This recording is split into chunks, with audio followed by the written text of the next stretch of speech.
Views expressed by Camaplan podcast guests may not reflect those of Camaplan. Camaplan does not guarantee the accuracy of information provided by guests, nor does it endorse or recommend any individual or organization. Camaplan is not an investment advisor, CPA, realtor, or attorney. You are encouraged to conduct your own due diligence before making investment choices. For any tax, legal, accounting, investment, or other questions, please consult a specialist.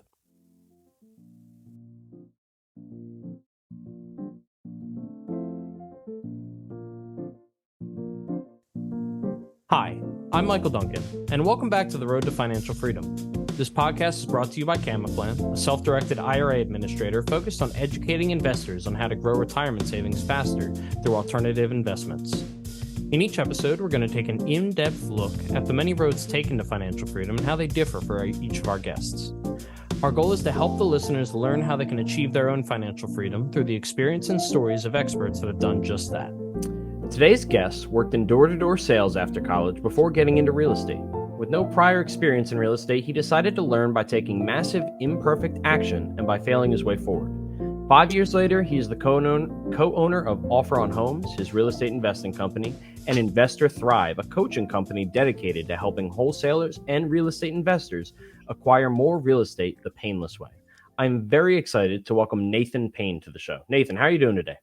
Oh, I'm doing fantastic. Feeling great. That is awesome to hear. I notice, if you're watching the video, listeners, I notice you have a chessboard in the back, and that just made me think how terrible I am at chess. I've been playing chess online, trying to get better, and I'm still having trouble beating the computer. What rank are you? Do you have a rank yet? Like, have you tried playing other people? No, because I can't beat enough of the bots, and I don't want to embarrass myself thoroughly online. Bro, those people wreck me online. I love chess. I love to just sit down and play a game and, have a good time. But yeah, I get wrecked online too. So don't worry. I can't help but wonder if I was actually good as a child, or in elementary school, you just felt good because you knew how all the pieces moved. Now it's like, I still know how the pieces move, but I don't understand how people do what they do. So yeah, it really is crazy. Like, I actually even have, I was really big into chess back in the day. So my dad got me a Chess for Dummies book, and I I started reading it, and I was like, oh my gosh, there's actually strategy involved. And when I first started, I was just moving the pieces like you're saying. Oh, yeah. Hey, this looks good. I'm not going to get killed here. And then, you get worked, and you're like, whatever. But yeah, I like chess. Yeah, I might have to borrow that Chess for Dummies book from you. Get my rank online up a little bit. I need to read it again. Yeah. So definitely those computers, they're good. They'll rock you. They'll get ridiculous. It's not fair. I think it's rigged, but that's just me. But anyway, yeah, I'm really glad to have you on. I'm really excited to talk about your journey. Like I kind of outlined a little bit in the beginning, you've come a long way since graduating college, and obviously your path has changed a lot along the way as well. And I was wondering if we could just dive into maybe the beginning of, you go into college and choosing what you're pursuing and how that ultimately led to where you're at now. Of course. Yeah. So you want to take it all the way back? Let's take it all the way back, man. Okay. So let's just take it to high school. So I graduated from high school. Let's just start with there. And before I went on a mission for my church. I'm very religious in the sense I love Jesus and all that. So I went on a 2-year mission for my church where we just went and talked to people. And I went to Portland, Oregon, Spanish speaking. So I was working with the Hispanic community out there. And so I just got my love of talking to people and working with people and, getting rejected even. Like, it's okay to get no's. It's all good. So I did that for 2 years, and I worked that muscle, right? Mm-hmm. So before I went on a mission, I did a year of college. So I was 18 years old when I graduated from high school, went on a year of college, living on my own. At 19 to 21, I went on a mission for my church, 2 years, got back. It was time to finish college, right? So went right back to college at the age of 21, had 3 years left. And, the next goal was to find a wife, right? Because like in the progressiveness of like our religion, or like what we believe is important, it's graduate, go on a mission, get an education, get married, start a family, provide for your family. And that's like the purpose of life, is to go through, these steps that help you achieve, what you're supposed to do on this life. So that's kind of where I was at that point in college. And I was like, well, I have no money. right? Like my parents weren't were middle class, right? And I think I had like $500 like in my account Yeah, I after my feel that. mission. Yeah. So I was like, well, what is it? What can I do to make money? I like talking to people. And BYU is where I went. I went to a sister school called Brigham Young University, Idaho, in Rexburg, Idaho. And there, everybody that's like a salesperson or like knows how to talk that got back from the mission, like not everybody, like the majority went on door-to-door sales. They did door-to-door sales. And there were a bunch of recruiting offices. There's pest control, Dish Network, satellite TV, solar, alarm. Solar wasn't as big back then, but when I started, there were all those, knives and all this random stuff. And the reason why it's so big there is because, you had a bunch of prospects that just went 2 years knocking doors and talking to people. They're not afraid to go out and work hard. So I was like, oh, let's try that. And I was about to do pest control because one of my buddies on the wrestling team there, because I was in a college club team wrestling, and he was like, come do pest. So I was like, okay. And my other friend from the mission, Jordan Wayburn, who were still buddies, is like, hey, let's actually do satellite TV with my cousin. So I went from about to do pest to do satellite TV, went out for my first 3 months, and after, like, when school was out, went out for 3 months, and I made $16,000 in 3 months, which is like was amazing for me. I was like, oh, holy crap, $16,000 in 3 months. And especially when college was like, I think tuition was like $1,200 a semester there. It's very inexpensive because it's subsidized by the church that I go to. So I was like, dude, I think I just paid for all my college in like 3 months. So I was shook. I was like, well, let's freaking go. That was where my mind was at that time. It wasn't, I didn't care. I didn't think about real estate. It was girls, getting married, like hanging out, having fun, and making money, like providing, like making money. So that was the next like 3-4 years of my experience of where I was. I was like, okay, let's build this door-to-door thing and let's find a wife. And that was it. The next year I made 60K. The next year I went out, and these are 3-month increments. So there's a 60,000. The next one was 96,000. The next one was 150, and it just kept going up because the way you go is in door-to-door sales is you sell, you get better, obviously, and then you get people under you and you make an override. So door-to-door sales is amazing. It's a great way to make money because you get paid a lot.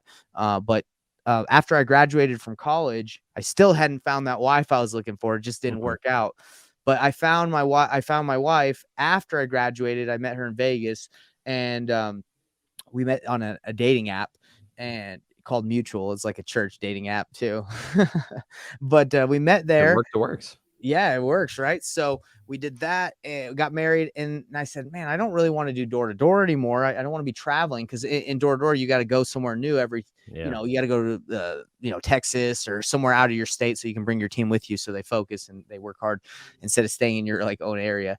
And I didn't want that lifestyle anymore. Plus, I didn't want to be like a 40-year-old dude knocking on doors. I just felt like that wasn't the lifestyle I wanted. So I was like, whoa, I got to find a job. And by the way, am I going too much or should I? No. I'm enjoying this. Please keep going. Please. So then it was like, I got to find a job. So throughout my college career, I had networked with a couple of high net worth individuals. Like I knew a guy in California that was doing property and casualty insurance that was making tons of money. So I was like, maybe I get into insurance.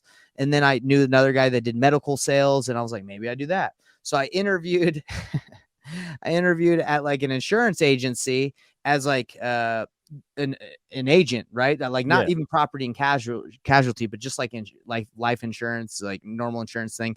And I was talking to the boss there, and I was like, I was asking like direct questions. I was like, how much can I make here? And he's like, maybe like 40K your first year. And I was like, well, that sucks. I make more than that in like a couple months, or like in less than a month.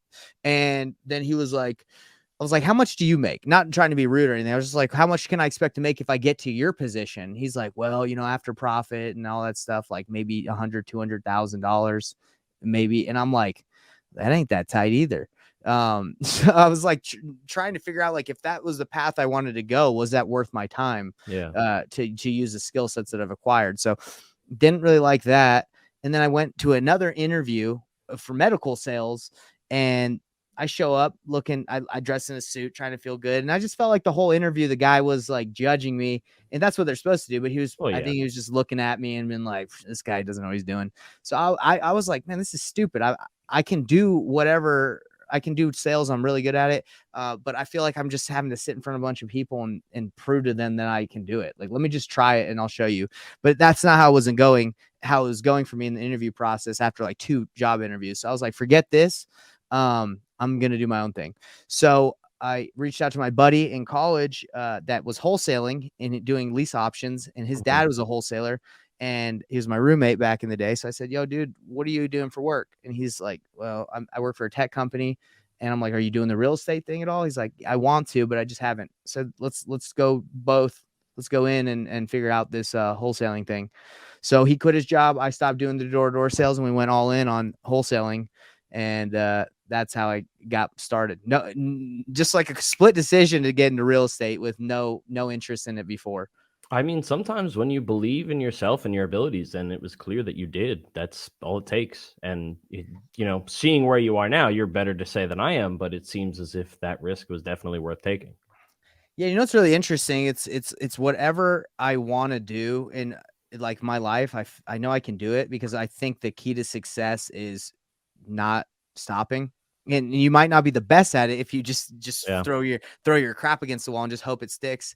And that's kind of how I was doing it for a very long time. I would just try everything and stuff would work, but it wasn't like the best. And I learned that from wrestling. I wrestled in high school and Hmm. I was trash in high school. Like when I first started, I started as a freshman. It was terrible. I was getting pinned like every match. And like not that my parents don't care about me, but they just wouldn't even come. Like they're like, whatever, this guy, he ain't that good. So my first year like sucked, but I kept going. And my dad, this sophomore year, the next year, he's like, hey, it looks like you're not going to quit. Good for you. Let's actually make you good at this. So Yeah. then he like invested more time into like me going to training camps. Then the next year I got third in state in the state of Georgia in the JV section. So I went Yeah. from being like really bad to like JV, third in state. And then I just kept going. And then junior year I qualified for state. Senior year I got third in state. So I didn't quite win it, but I knew that But the key to success is just don't give up and just keep going, taking action. so you clearly learned that lesson early on. I mean, that's Right. not Yeah. something that I think for some people it takes them a long time to learn that. And part of that is just, the situation they're in or, the experiences they have in life. And I think definitely I don't know your life, but that's awesome that your father was able to say like, hey, if you're not going to quit, then we're going to make you better at it. And you had the drive to actually go through and do it. Um, Yeah. So how has that mindset helped you since the moment that you decided, okay, let's go in on this wholesaler thing?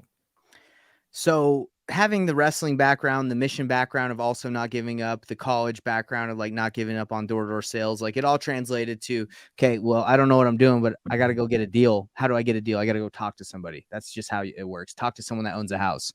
So I started out knocking doors, asking people if they wanted to sell their house and cold calling. Yeah, so I Yeah. did that and I got my first deal with my business partner after 3 months of just nonstop going, taking action. And then it just snowballed. We were just getting more deals because we were putting out more marketing, more action.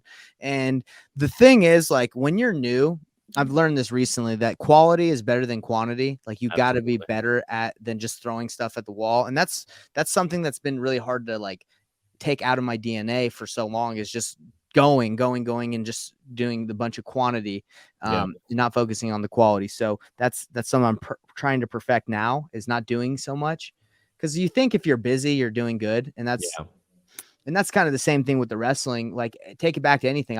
In wrestling, maybe the best use of my time wasn't necessarily like always going to practice. Maybe it was studying film or Yeah. going to learn from a higher level coach than just going to like a high school practice. So all I'm saying is I just did what I thought made sense and I did a lot of it versus really diving in and saying what was the best use of the quality of my time. If I would have learned that back in there, I'd probably be in a far more advanced position than I am now, but it's whatever. You learn what you learn when you Yeah. learn it.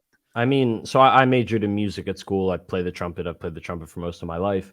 So in college, like one thing that my professor taught me and showed me time and time again was it's not practice makes perfect, it's perfect practice makes perfect. It doesn't, if you do 100%. something 100 times wrong, you're not getting better. If you do something one time right, that's something to build on. So it's very much kind of almost an opposite mindset from that first mindset you It had of really like, is. we're just going to grind and get better. And that's definitely part of it. But I think you're spot on to say that, at a certain point and in certain ways, quality is greater than quantity for sure. Yeah, exactly. You said exactly right, and that was the mindset. That was the part of my life, the shift that I'm having to make. And like for example, so I have a coaching business called Painless Wholesaling. Investor Thrive is like the top, the tier, like what's it called, umbrella company. Hmm. But like when I first started coaching, I was like, well, how do I reach people? I'm gonna blanket the whole world with videos, like a bunch of YouTube videos. So I was making long form content like podcasts, cutting them up Yeah. into tons of videos. So I had something coming out twice a day, every day. Was the quality that good? No, it wasn't. It was just I was trying to flood.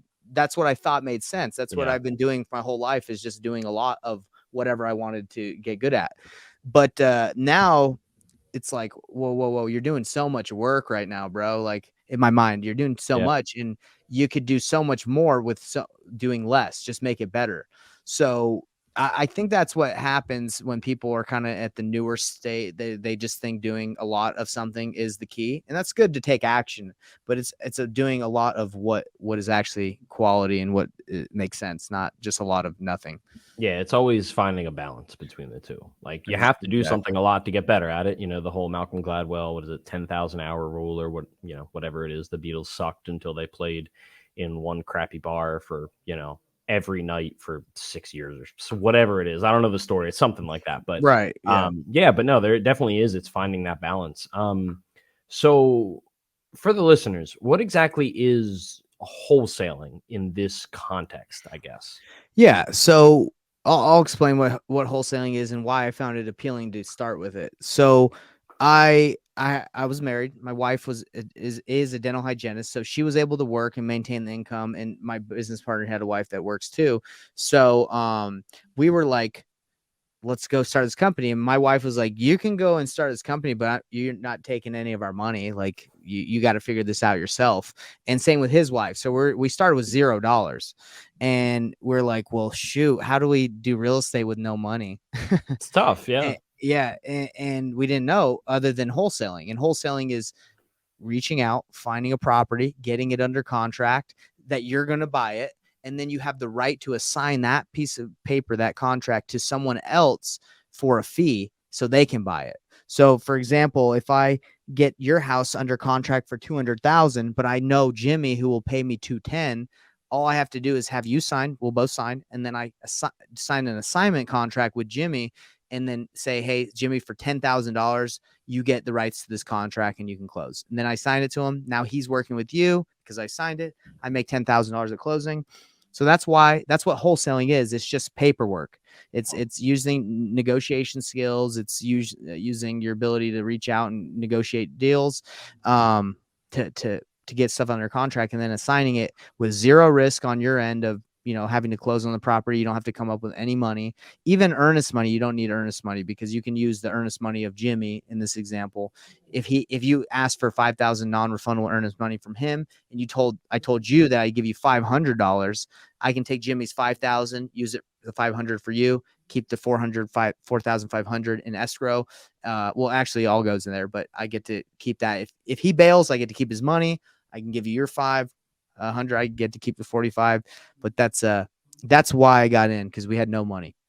And I guess that's like the idea of it for the clients would be less work on their part, finding a buyer, that kind of stuff. You're basically a middleman and correct me if I'm wrong, please.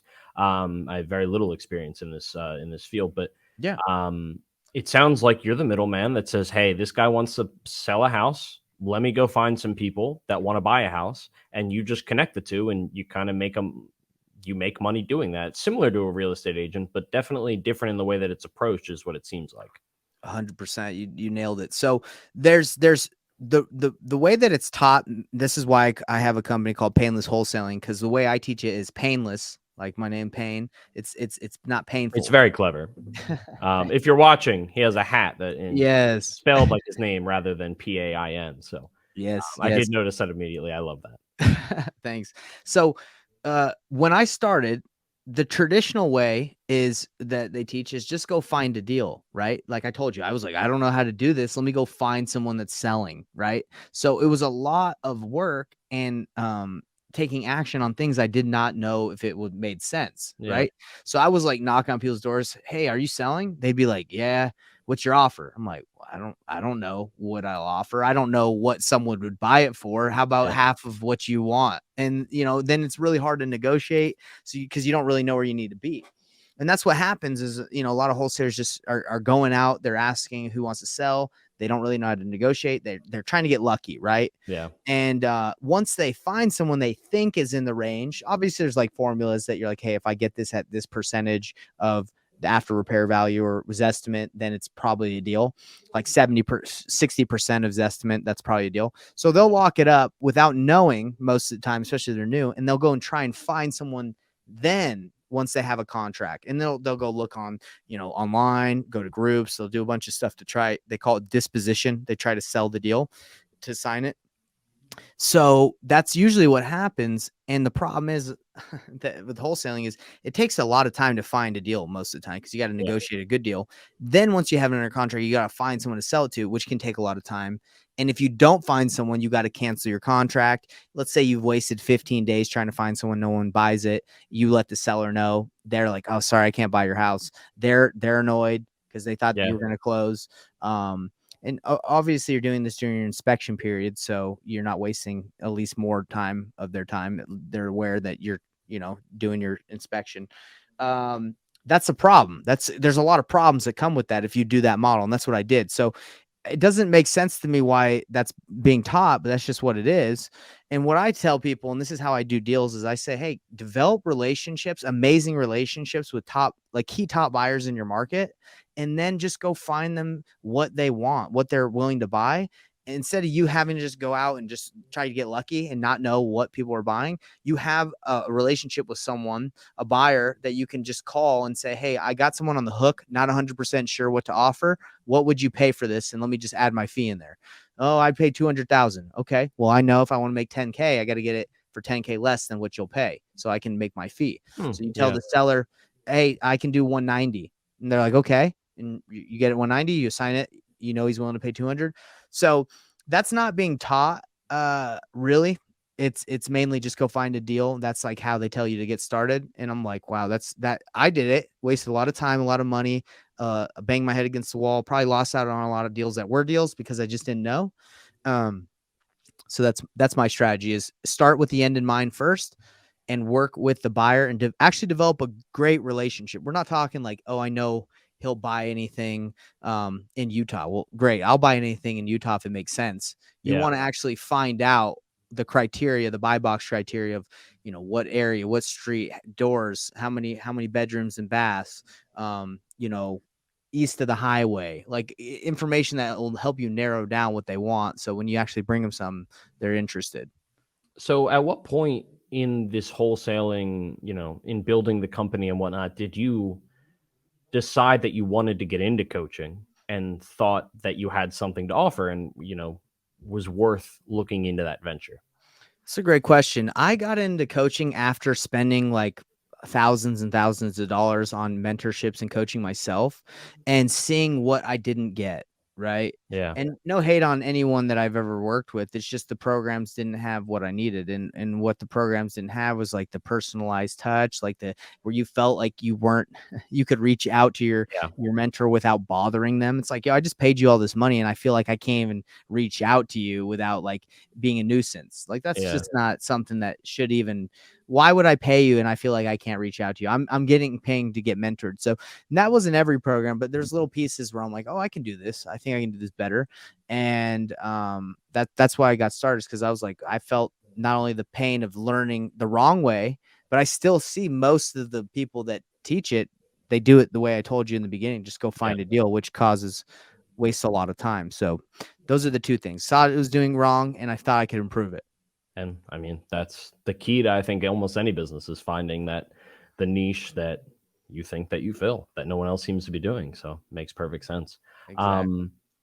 So you've mentioned both on your website and, in talking a little bit, the idea of failing forward and, making these mistakes. And something I love to talk about on this show is the idea that you learn more from failing and making mistakes than you ever will from succeeding, or doing things right the first time. I'm a strong proponent of the idea that you learn more in those situations. And I was wondering if there's a time or an instance or something that you failed at or you learned from, in particular, that you could kind of point to and say, "Hey, let me talk about this," and tell them what I learned from it and how that happened. Oh, bro, I got failures for days, bro. I fail every day. It's crazy. I like the market shift that happened with the interest rates going up. I Yeah, lost $80,000 on a flip.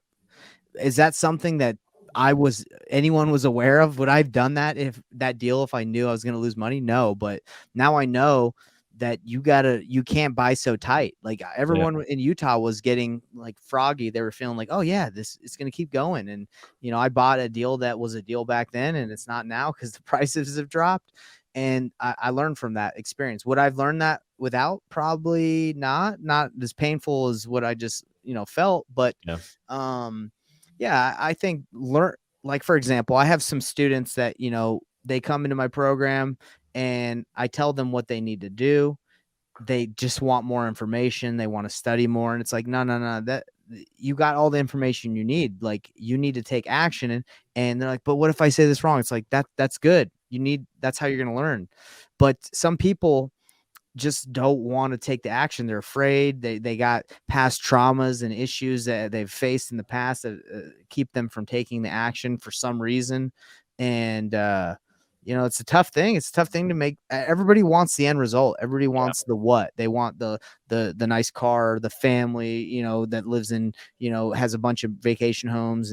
But in order to get there, they're not really willing to do what it takes, like the blood, sweat, and tears, and the at first the quantity and then later turning it into quality. They don't want to do any of that. yeah. Steph Curry definitely missed a lot more threes than he made, in high school, in middle school, in college, I'm sure. So Um, true. Yeah. it's that 10,000 hour idea of the more you do it, the more mistakes you're going to make, but then there's a much less chance that you're going to make that mistake again.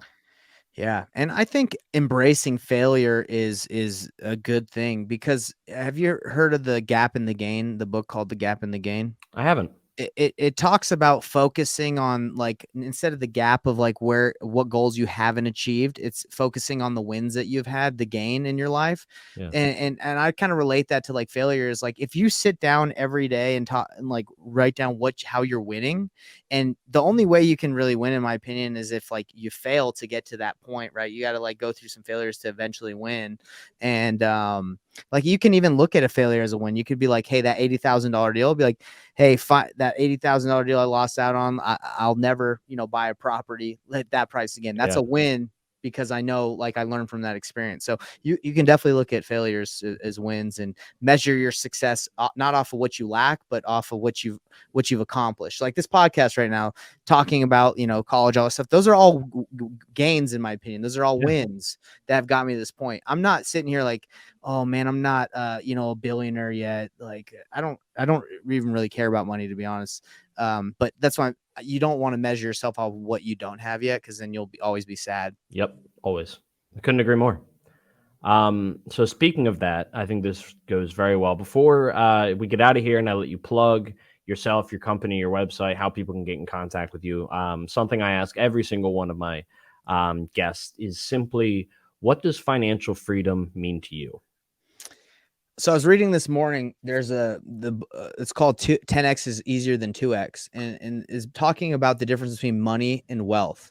Money is attached to it's just a thing, right? It just enables you to get the wealth, like the things that you want, like more time with your family, more if you think it's a physical thing, like Yeah. a car or whatever. But for me, like what freedom is not to even think about money. Like I don't even want to think about it. Freedom is true wealth, and that's spending all my time or majority of my time with my family, and not like, for example, everybody, like, I'm in this industry, a lot of people talk about money. They're always Yeah. talking about money, like blah blah blah. Like, I want $1,000, I want 10,000. It's just keeps going up and up and up. I don't even want to have those conversations. I want to be like, yo, let's freaking go hang out at at Chili's and eat some dip. Like, that's what I want to talk about. Let's get that. So freedom is not focusing my opinion on the money. It's everything else, relationships, friends, family, all that stuff. And financial freedom means not having to worry about the money. Yeah. Yeah. It's well said. Exactly. I asked that question, and I always worry that, everyone has more or less the same general answer, but then they always find a different way to say it. And they always have different stories or explanations. And I love it. And that's why I keep asking it. Yeah. I doubted whether or not that would happen at first. And, it makes me happy to hear a different way of saying it every single time, because I do think that it does mean a little bit something different to everyone. Yeah. But Nathan, please plug yourself. Tell the listeners where they can find you. Of course, all of these links will be in the description of this episode. But please tell them where they can find you. Yeah. So if anyone's interested in learning how to wholesale and how to do deals with literally no money, what you can do, I'm just typing in the website right now just to make sure it's active. Let's see.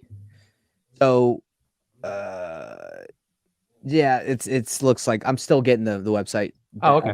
The other one that I was going to say out loud, but painlesswholesaling.com is the one that you guys would have to check out. So painless, like Payne, like my last name, Payne, list wholesaling.com. If you go there, I have a free masterclass I do every Thursday where I teach you exactly how to, get a deal from start to finish. And at the very end, I do make an offer to join my program.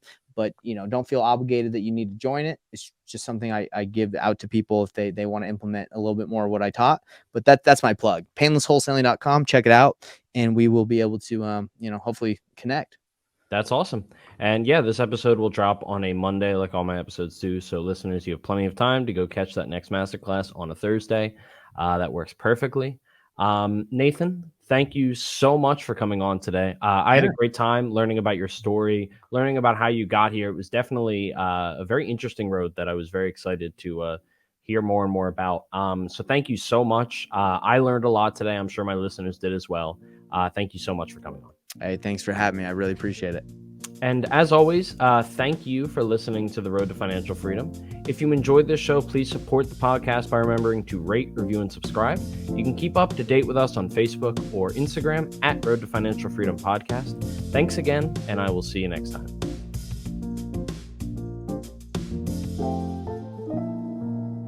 If you like what you're hearing on The Road to Financial Freedom and want to learn more about self-directed IRAs and 401ks, click the link in the description to download a free toolkit with everything you need to get started.